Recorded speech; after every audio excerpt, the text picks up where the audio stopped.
All right. Hi all. I hope you're having had a good last day of clinical and had some good experiences.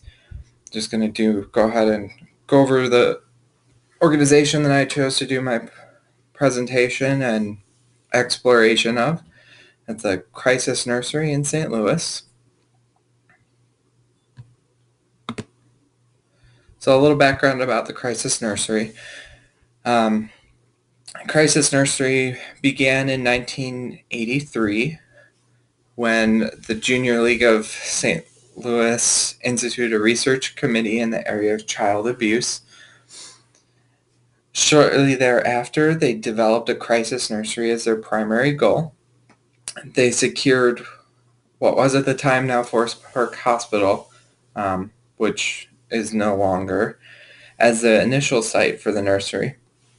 And the major funding sources was from United Way and a large development grant.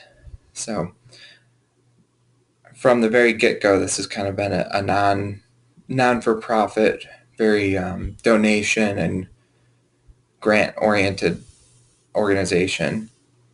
So in late July of 1986, that's just 3 years after they started doing their research, they opened their doors for their first child. Quickly, though, there was a recognized need for more facilities, and they began focusing their efforts on opening a second, which occurred in May of 1991. And they continued to open locations across the St. Louis metropolitan area. And currently there are a total of 5 crisis nurseries, kind of spanning everywhere from St. Charles through the downtown area and through South County.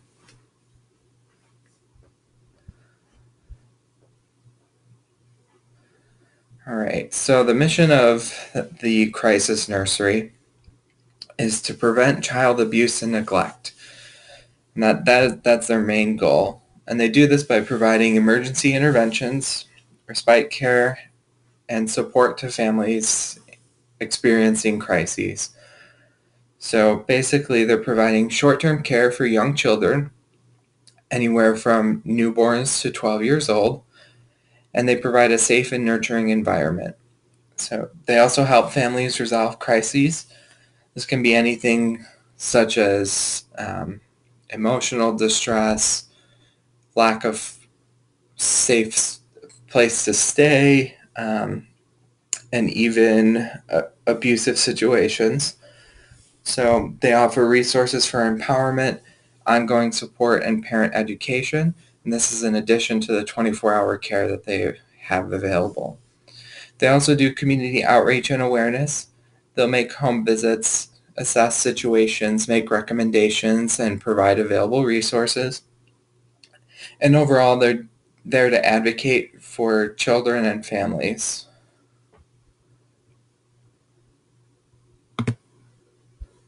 So a little bit more about what they do.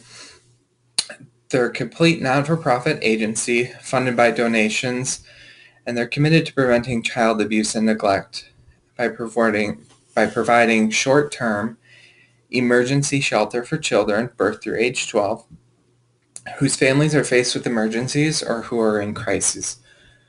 Families may voluntarily bring their children to any of the nursery sites for a variety of reasons, some of which include overwhelming parental stress, parental or sibling illness or death, lack of utilities, food or shelter, domestic violence, and any other emergency situation which could jeopardize the safety and well-being of the child and necessitate temporary parent-child separation.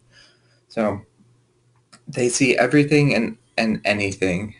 They are very open, and like I said, their main goal is just to provide a safe environment for these children, um, particularly in times where they need to be away from their parents. All right, so some of those available resources that they have include 24-hour care. So that crisis nursery is available 24/7. They have a hotline that's available to call, and you can also just go to any of the locations. They also have resources to perform medical exams and basic medical care. They also offer psychosocial and developmental evaluations, and they can then tailor programs and education specific for the developmental aspects of the child. They offer therapeutic activities and have counselors on staff. They, of course, have art and playtime activities that are organized and put on by volunteers. They offer well-balanced meals and snacks. They also perform community outreach visits.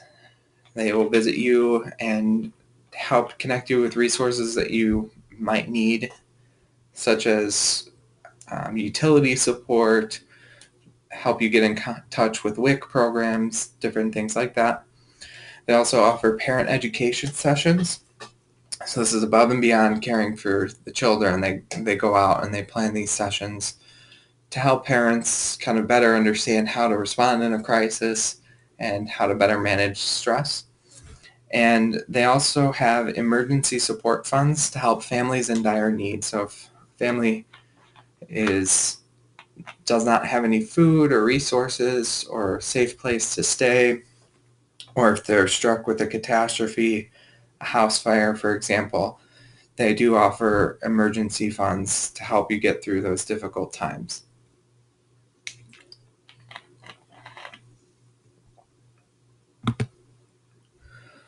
All right, so the workers in the crisis nursery are both employees and volunteers.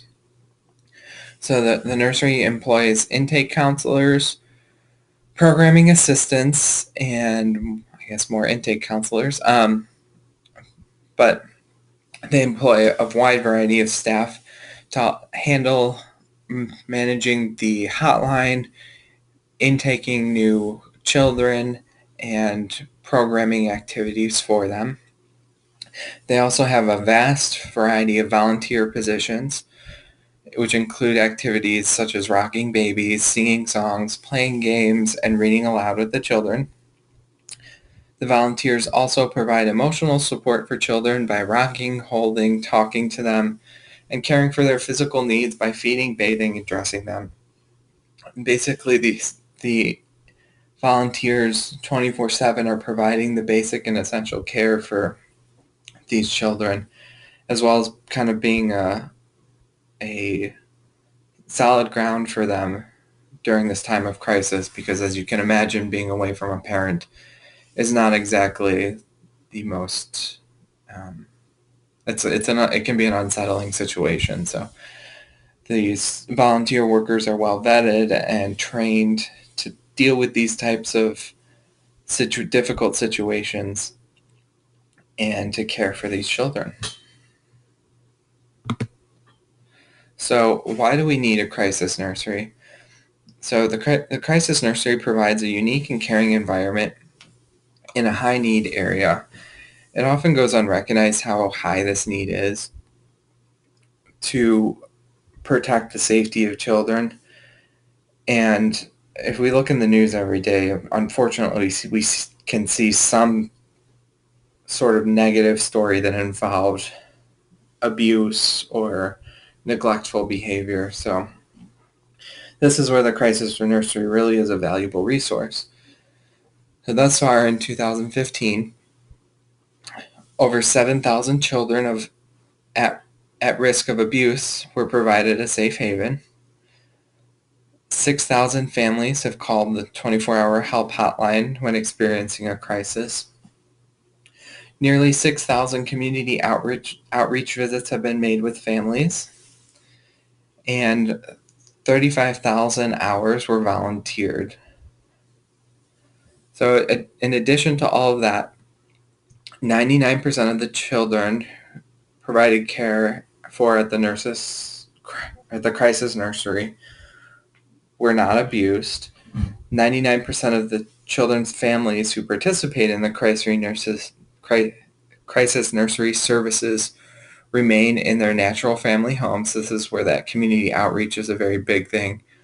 And 90% of parents that participate in the crisis nursery services have reduced stress So that is the education and the resources they have available. They're really going out and making a difference in our community, and not only supporting and protecting these children, but also helping these parents work through difficult times and help to reduce their stress. So if anyone has extra time, I would highly recommend signing up to volunteer at the Crisis Nursery. You get a lot of different experiences working with newborns through toddlers and school-age kids. And it really is a great program that we have here in St. Louis, and one that we should, as future nurses, should be aware of and be prepared to use this as a referral to help protect clients and especially new families, just so that they are aware that there are resources available for them in a crisis if they were to need them, that they don't need to leave their child at home or in a car, or bring them into a situation that might otherwise cause them harm. So that's about it for the Crisis Nursery.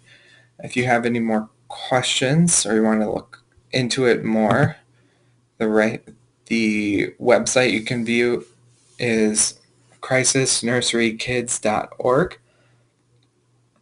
And if you have any questions, you can feel free to email me or ask me on Monday when I see you in class. All right. Thanks, everyone. I hope the rest of your presentations go well.